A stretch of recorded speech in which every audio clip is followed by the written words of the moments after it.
নিজের সবকিছু মানুষকে দেখাতে যাবেন না, কেননা বদনজর কিন্তু সত্য। বদনজর মানুষের সবকিছু শেষ করে দেয়। এখন বর্তমানে শো অফের যুগ চলে এসেছে, মানুষ করে কম কিন্তু দেখায় বেশি। সুতরাং নিজের পছন্দের জিনিস, আপনার স্ত্রীর ছবি, আপনার সন্তানের ছবি, আপনার টাকা পয়সা আছে, আপনার একটা গাড়ি আছে, সেটা বারবার পোস্ট করে মানুষকে দেখাবেন না। কেননা বদনজর কিন্তু একটা উটকে রান্নার পাতিল পর্যন্ত নিয়ে যায় এবং একজন মানুষকে কবর পর্যন্ত নিয়ে যায়। নবীজি সাল্লাল্লাহু আলাইহি সাল্লাম এই কথা বলেছেন। সুতরাং বদনজর সত্য, আল আইনু হাক্কুন, নবীজি বলেছেন বদনজর সত্য। এই বদনজর থেকে তোমরা বাঁচো, শো অফ করা থেকে দূরে সরে আসেন। মানুষকে দেখানোর কোনো দরকার নাই।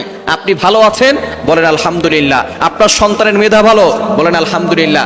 মানুষের কাছে বলতে যাবেন না আমার সন্তান খুব ভালো, তার মেধা খুব ভালো, সে ফার্স্ট ক্লাস ফার্স্ট বয় হয়েছে, এরকম বলবেন, দেখবেন বদনজর লেগে আপনার সন্তানের মেধা শেষ হয়ে যাবে। সুতরাং বদনজর থেকে বাঁচতে হলে শো অফ করতে যাবেন না, মানুষকে বেশি দেখাবেন না, প্রাইভেট রাখুন, আপনি ভালো থাকতে পারবেন।